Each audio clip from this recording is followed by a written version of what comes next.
সারা গরম জুড়েই কিন্তু বাজারে কম বেশি পটল পাওয়া যায়।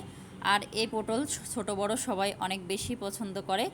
ভিটামিন ও ক্যালসিয়ামের পরিমাণ অনেকটাই বেশি থাকে এই পটলে। আসসালামু আলাইকুম, কেমন আছেন সবাই? আশা করি সবাই অনেক ভালো আছেন। তো আজকে পটল রান্না করব। তো অনেকেই অনেকভাবে রান্না করে, তো আমি যেভাবে রান্নাটা করেছিলাম তো তারই কিছু কিছু অংশ আপনাদের সাথে শেয়ার করব। দেখতে থাকুন, এনজয় করুন, আশা করছি অনেক ভালো লাগবে। তো পটল হচ্ছে পরিষ্কার করে ছিলে তারপরে তার মধ্যে হচ্ছে লবণ, হলুদের গুঁড়া আর লাল মরিচের গুঁড়া মাখিয়ে তারপরে চুলায় কড়াই বসিয়ে পরিমাণ মতো তেল দিয়ে দিয়েছি। তেলটা এখন গরম হয়ে গেছে, পটলগুলো এখন দিয়ে দিচ্ছি। তো এক পাশ হলে আর এক পাশ ভেজে নিব। তো খুবই লো হিটে ভেজে নিতে হবে, হাই হিটে ভাজতে গেলে এটা পুড়ে যাবে, খেতে তখন ভালো লাগবে না। তো পটলের রক্তের খারাপ কোলেস্টেরলের মাত্রা কমায় এবং ভালো কোলেস্টেরলের মাত্রা হচ্ছে বাড়ায়। পটল হৃদরোগের ঝুঁকি কমাতেও সাহায্য করে।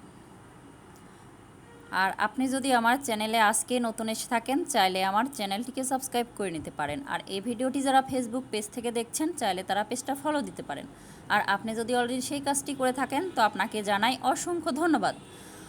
তো পটলগুলো এক পাশ ভেজে আর এক পাশ ভেজে উঠিয়ে নিয়েছি। পরবর্তীতে যেগুলো বাদ বাকিগুলো ওগুলোও ভেজে নিয়েছি। এখন এই যে পেঁয়াজ আর কাঁচামরিচ দিয়ে দিচ্ছি তেলের মধ্যে। সামান্য পরিমাণ তেল অ্যাড করেছিলাম। তো এখন পেঁয়াজ আর কাঁচামরিচটা একটু লাল লাল করে ভেজে তার মধ্যে সামান্য হলুদের গুঁড়া, লাল মরিচের গুঁড়া, ধনিয়া গুঁড়া আর লবণ দিয়ে এটা একটু মশলার সাথে কষিয়ে নিতে হবে। পেঁয়াজ কাঁচামরিচ সহ আর কি মশলাগুলো সুন্দর করে কষিয়ে তারপরে আগের থেকে যে ভেজে রাখা পটল ওইগুলো দিয়ে খুবই লো হিটে এটা একটু আস্তে আস্তে ভেজে নিতে হবে, তখন এটা খেতে বেশি মজা হবে আর কি। ভিটামিন এ ও সি সমৃদ্ধ পটল ত্বকের সৌন্দর্য ও চোখের দৃষ্টিশক্তি রক্ষা করে। এটি ত্বক উজ্জ্বল ও সজীব রাখে। চর্মরোগ প্রতিরোধ করে এই পটল। তো ভিডিওর এই পর্যায়ে এসে এখন পর্যন্ত যারা ভিডিওটি দেখছেন অথচ একটা লাইক দিতে ভুলে গিয়েছেন, প্লিজ একটা লাইক দিতে ভুলবেন না।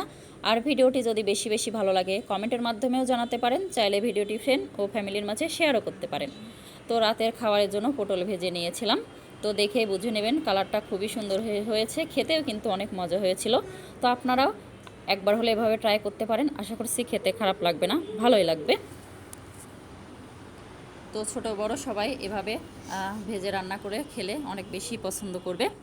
তো ভিডিওটি প্রথম থেকে শেষ পর্যন্ত দেখার জন্য সবাইকে ধন্যবাদ। আপনাদের সবার সুস্বাস্থ্য ও দীর্ঘায়ু কামনা করে আজকের ব্লগটি আমি এখানেই শেষ করছি। আল্লাহ হাফেজ, আসসালামু আলাইকুম।